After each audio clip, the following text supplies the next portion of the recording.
início. A gente vai aprender o que é a literatura, o que é a arte literária, para a gente começar a entender o que é essa disciplina. Aqui a gente tem a arte literária, né? Gêneros literários, que será o título que nós vamos estudar. Para a gente poder compreender, para a gente iniciar o estudo da literatura, a gente precisa entender o que é esse nome, o que é essa disciplina. Porque a literatura não é simplesmente uma disciplina, ela não é uma disciplina qualquer. É uma disciplina diferenciada, porque é uma disciplina que acaba trabalhando muitas outras, envolvendo muitas outras, para poder chegar ao seu objetivo. A gente tem aqui uma definição muito importante de Aristóteles. Arte literária é mimese. A mimese é imitação. É a arte que imita pela palavra. O que isso quer dizer? Nós temos a literatura como uma manifestação literária que acaba refletindo a nossa realidade. Ela parte da realidade e ela vai imitar para poder nos passar alguma mensagem. Partiu, imitou e agora ela faz uma sua recriação. Ela vai viajar a partir daquilo ali e vai dar um novo significado. Diante disso, a gente tem aqui algumas definições. A literatura é uma imitação da realidade, é uma manifestação artística, é a palavra como matéria-prima e é uma manifestação da expressividade humana. Quais são as características de um texto literário? No nosso dia a dia, nós vamos encontrar basicamente dois tipos de texto. Um texto literário e os textos não literários. O texto não literário é aquele que é voltado para a informação. Ele tem o objetivo de nos passar uma informação de uma forma mais objetiva. O texto literário, que é o objeto lá da literatura, já é um texto mais envolvente. Ele passa também uma informação, mas ele passa a informação de uma forma diferenciada. Ele tem características próprias que o faz diferenciar do texto não literário. A gente tem aqui, olha, a ficcionalidade, porque eu acabei de falar neste instante que o que é uma imitação. Ele vai partir da realidade e vai fazer uma imitação, vai fazer uma recriação. A gente tem aqui a emoção. Dentro dos textos literários, nós vamos encontrar muito sentimentalismo, muita emotividade, muito subjetivismo, que é para poder expressar a nossa alma, a alma humana. Tem a verossimilhança, que é nada mais nada menos que uma busca para poder se aproximar ao máximo da realidade. A subjetividade, que é aquela carregada de emoção. A plurissignificação, é aquela que não vai nos permitir ter mais de uma interpretação. Nós vamos ter um autor, ele a partir da sua imaginação, a partir do seu momento, ele vai dar um novo significado às coisas, e quando ele dá o seu significado próprio, isso vai gerar várias interpretações, de acordo com cada leitor. E nós temos a conotação, que é a linguagem conotativa, a linguagem figurada, a linguagem que não se prende à realidade. Ela vai muito além daquilo que se pode ver.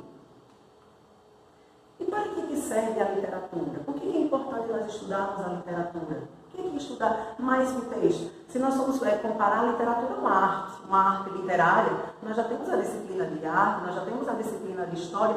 E por que a literatura? Porque a literatura ela acaba aliando tudo isso.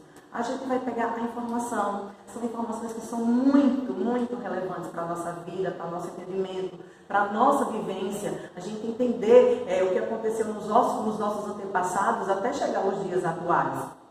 Só que a forma de se contar essa história, essa evolução da história, é uma forma diferenciada. É um ponto de vista, é de acordo com o ponto de vista de quem viveu, de quem vivenciou. Então, a forma que ele nos conta vai nos fazer se colocar no lugar dele. Então, a gente vai sentir o que o próprio autor está sentindo. Então, é aí que tem a diferença da literatura para uma outra disciplina. Ela também vai informar, mas ela vai informar de uma forma mais emotiva, de uma forma que mexa com o ser humano. Aqui a gente tem a leitura de um texto literário desperta no leitor uma constelação mental, ativando sua capacidade de fantasiar ao depositar no texto uma alta carga de emoção. Nós temos aqui a definição de Sigmund Freud e nós temos uma outra definição. A literatura revela também os mecanismos de opressão que afetam as personagens de um romance, por exemplo. Então nós temos o quê? Dois pontos de vista, duas funções aqui da literatura, dois objetivos da literatura muito importantes. Aqui a gente tem não só o exprimir a nossa emoção, tudo aquilo que a gente está sentindo, como também ela serve como um grito, de acordo com algo que não esteja nos incomodando. Quando nós não gostamos de algo, quando a gente quer muito reivindicar, quando a gente quer brigar por aquilo que a gente merece, a gente também faz uso dessa literatura, que é usada até o dia de hoje na literatura engajada. Esse termo literatura é muito antigo, usado lá por Aristóteles desde a antiguidade e antes de Cristo. Aristóteles escrevia, na sua época, quando ele ensinava, ele fazia algumas anotações, alguns rabiscos em papéis, e esses papéis posteriormente foram achados por alguns estudiosos, que muito tempo depois ele foi compilado e deu aí origem ao livro poético, a Poética de Aristóteles. Nós nos baseamos na literatura hoje através desse aqui, a Poética de Aristóteles. Para ele, como é que ele via? O que ele via? O que é a literatura? Qual é a função dessa literatura? Por que a gente precisava estudar? Inicialmente, lá para Aristóteles, nós tínhamos três funções. Nós tínhamos a função estética, a função catártica e a função cognitiva. O que é isso? Eu falei há pouco que a literatura é uma expressão daquilo que a gente está sentindo. Se é uma expressão daquilo que a gente está sentindo, então nós temos aqui o quê? A função catártica. O que é uma função catártica? A palavra catártica vem de catarse, e a catarse é nada mais, nada menos que você expurgar, colocar para fora. Quando algo está explodindo dentro de você, quando nós passamos por diversos momentos, por diversas coisas, isso acaba mexendo conosco e a gente precisa simplesmente colocar para fora. Porque se nós não colocamos para fora, isso acaba nos fazendo mal. Então, quando nós colocamos isso para fora, é como se nós tivéssemos um alívio. E esse alívio é alcançado através da função catártica.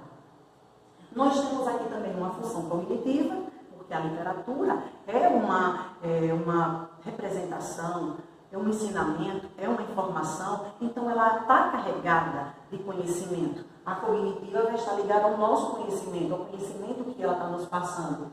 E, considerando que a literatura é uma arte, é uma manifestação artística, ela é também a função estética. O que é a função estética? É aquela busca do belo, a busca da perfeição, o fazer poético.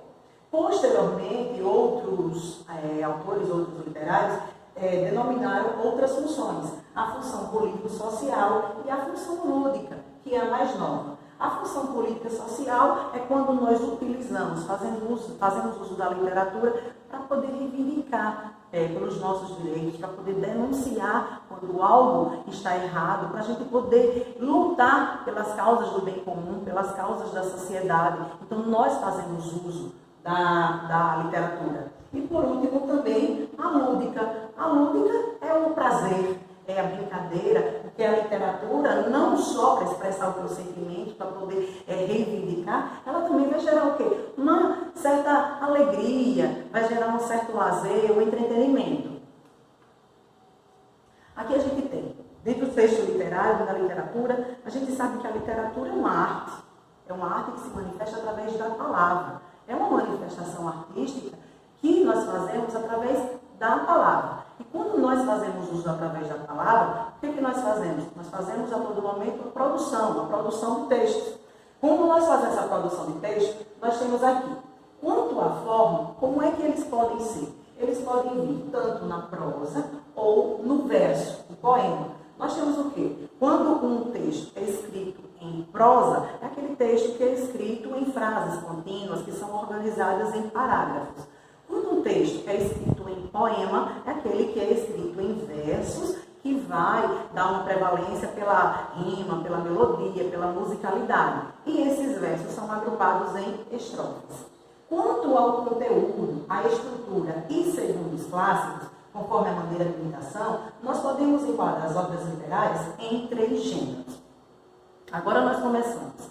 Essa literatura, essa arte da palavra, essa expressão, esse texto literário, quando é nos passado, ele vai ser dividido inicialmente, desde a época da antiguidade. Aristóteles definiu o quê? Apenas 3 gêneros.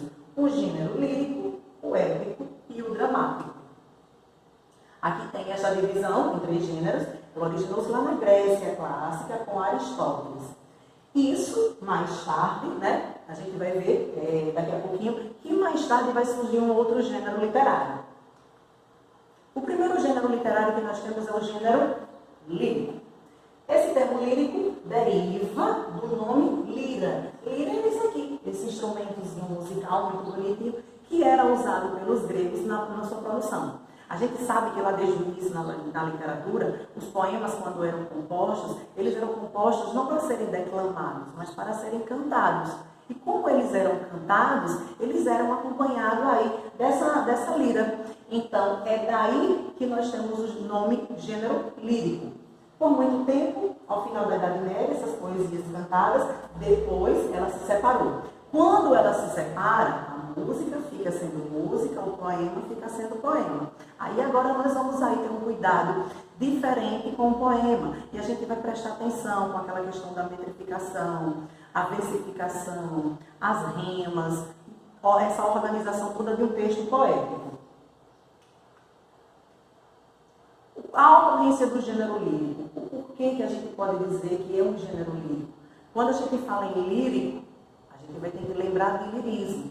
E o lirismo, ele vai estar ligado ao sentimentalismo, aquilo que nós estamos sentindo. Os poemas líricos daquela época e também dessa época, como é que nós podemos classificar, dizer com isso? É só a gente prestar atenção quando o autor ele está expressando o seu sentimento, quando ele coloca para fora aquilo que ele está sentindo. O texto lírico vai ser caracterizado, ele vai ser todo carregado de emoções, de expressão do seu sentimentalismo. Dá-se quando o eu nos passa uma emoção, um estado, sempre assim no mundo interior do poeta, apresentando uma forte carga subjetiva. A subjetividade, assim, ela vai surgir, como uma característica marcante do lírico.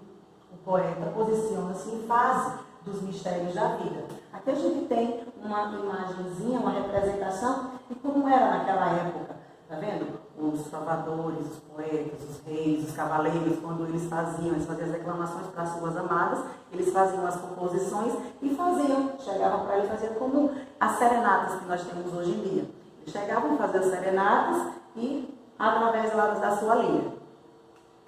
Aqui a gente tem um exemplozinho de um poema, um gênero lírico muito famoso, que é de um poeta, um dos maiores poetas na história da literatura, que é Luís de Camões, Luís Vaz de Camões, Amor é fogo que arde sem se ver. Esse poema, lá da época do classicismo, foi muito usado, ele ainda é muito usado até os dias de hoje, por músicos, por poetas da nossa época. Amor é fogo que arde sem se ver. É ferida que dói e não se sente. É um contentamento descontente. É dor que desatina sem doer. É um não querer mais que bem querer. É solitário andar por entre a gente. É nunca contentar-se de contente. É cuidar que se ganhe se perder. É querer estar preso por vontade. É servir a quem vence o vencedor. É ter com quem nos mata lealdade. Mas como causar pode ser o favor nos corações humanos amizade? Se pelo contrário assim, é o mesmo amor. E a gente tem aí um dos poemas mais famosos de Camões, que está fazendo um questionamento acerca do amor, o que é esse amor, como é que a gente tem a capacidade de amar, de se entregar tanto a uma pessoa que, à medida que nos faz muito feliz de um lado, ela também nos faz sofrer. Há uma pessoa que nos prende, é uma pessoa que a gente gosta de estar preso. Então aqui Luís coloca toda a sua emoção diante da sua paixão. Aqui a gente tem o exemplozinho de gênero lírico. Um outro gênero também muito famoso naquela época é o gênero dramático. Essa palavra dramático deriva de drama, que em grego significa ação. É nada mais, nada menos que a gente pegar e colocar em ação. A gente vai pegar uma realidade, a gente vai pegar uma situação e interpretá-la, dramatizar, colocar como se ela fosse realmente ali a realidade. Ao gênero dramático, nós temos o quê? Os textos, tanto em poesia e prosa, feitos para serem representados. Isso significa que entre o autor e o público desempenha um papel fundamental o elenco, incluindo diretor, cenógrafo e autores, que representará o texto. O gênero dramático era considerado por Aristóteles o mais completo. Se a gente for prestar atenção, dentro do gênero dramático, o que é que vai acontecer? Nós vamos ter autores, nós vamos ter os atores, as atrizes, nós vamos ter toda uma encenação, nós vamos ter uma situação que vai haver a dramatização. Dentro dessa dramatização, cabe a cada um do ator e da atriz colocar para fora aquilo que ele está sentindo. Então aqui a gente tem um misto de tudo isso. Eu tenho tanto a informação, a informatividade que ele quer passar. Eu tenho uma demonstração daquilo que se estava sentindo. Então Aristóteles considerava como se fosse o gênero mais completo. E a partir daqui é que a gente vai conseguir fazer uma demonstração melhor de tudo aquilo que se queria. O gênero dramático compreende algumas modalidades. Dentro do gênero dramático, apesar de a palavra drama, né? A drama é encenação, é uma ação, é você atuar. Algumas pessoas acabam assimilando toda vez que fala drama como se fosse só algo triste. Mas não, o dramático está ligado à encenação, à atuação em si. E dentro do gênero dramático nós vamos ter algumas ramificações. Nós vamos ter a tragédia, que é nada mais nada menos a representação de um fato trágico, que vai nos colocar uma compaixão e terror. Aristóteles afirmava que a tragédia era uma representação de uma ação grave, em uma linguagem figurada. E agora os atores estavam agindo para poder inspirar dó e terror nos telespectadores. A comédia é uma representação de um fato inspirado na vida e no sentimento comum, mas de riso fácil, que em geral era usado para poder criticar os costumes daquela época. A origem vai estar ligada às festas populares. Nós temos também a junção da tragédia com a comédia, que é a tragicomédia. É uma modalidade em que se misturam elementos trágicos e cômicos. Originalmente significava a mistura do real com o imaginário. Nós tínhamos também a farsa, que era uma pequena peça teatral de um caráter ridículo e caricatural, que criticava os costumes da sociedade daquela época. A farsa era baseada no lemazinho que dizia, rindo, castigam-se os costumes. Era através da encenação, através da demonstração do teatro naquela época que se criticava. As pessoas iam rindo, achavam uma gracinha, mas iam mostrando as ridicularidades, as coisas que a própria sociedade praticava naquela época. Aqui a gente tem a estrutura do gênero dramático. O que é que diferencia o texto dramático dos outros textos? Ele não é escrito da mesma forma, ele vai ter uma estrutura diferenciada e de muita fácil percepção. A gente tem, inicialmente, antes de começar o diálogo, é comum nós encontrarmos um prólogo, que é a ambientação. Se nós começamos a encenação de um lugar, a encenação de uma obra, de uma situação, e ela já começa pela ação, para que os leitores, para que os interlocutores não fiquem perdidos, eles fazem uma abreviação, eles fazem uma abertura com um prólogo, para poder tentar mostrar em que lugar estava, em que época estava. Após o prólogo começa o quê? O texto, ele é todo montado dessa forma, com o nome dos personagens iniciando. Logo, do ladinho de cada nome, nós temos aqui, olhando a igreja, isso aqui que nós chamamos de rubrica. A rubrica é nada mais, nada menos que posicionamento. É a forma como o ator deve se posicionar, como é que ele deve entrar, como é que ele deve se manter durante o ato teatral. E, logo após a rubrica, seguido da fala. Isso aqui em toda a extensão. Um outro gênero épico. Esse gênero épico é também chamado de epopeia. É um gênero teatral diferente. A palavra epopeia vem do grego epos, versos, frases, se refere a uma narrativa em forma de versos, de um fato grandioso e maravilhoso, que interessa um povo. É uma poesia objetiva e pessoal que caracteriza uma presença de um narrador falando do passado. O tema é normalmente um episódio grandioso e heróico. Nós dizemos que um texto é um texto épico, é uma epopeia quando nós pegamos fatos grandiosos que fizeram uma história, que marcaram a história, porque eles deram a sua vida para poder salvar a sociedade, salvar a humanidade. E sempre dentro dela nós vamos ter o quê? Centrado na presença de um herói. quando nós temos a história desses fatos grandiosos que marcaram a época, que foram muito importantes para poder conseguir, para poder conquistar, para poder salvar, e tem o que? O centro, ele é centrado lá na história de um herói, nós dizemos que aí é um gênero épico. Nós temos aí uma epopeia muito famosa, que é muito comum, eu acredito que, se não todos, a maioria das pessoas já devem ter assistido, já devem ter lido, que é Troia, que fala nada mais nada menos que a história da guerra entre Grécia e Troia, que entre elas nós tivemos a presença do herói, que foi o herói Aquiles. Aqui nós temos também uma outra epopeia muito famosa, também de Luís Vaz de Camões, que foi os Lusíadas. Aqui, essa obra, Os Lusíadas, é o maior poema épico da história, porque Luís Vaz de Camões conseguiu, somente ele conseguiu fazer, aí nós temos mais de 8.800 versos, todos direcionados aí para poder mostrar como é que se dava o processo de expansão marítima lá de Portugal naquela época. Isso, projeção.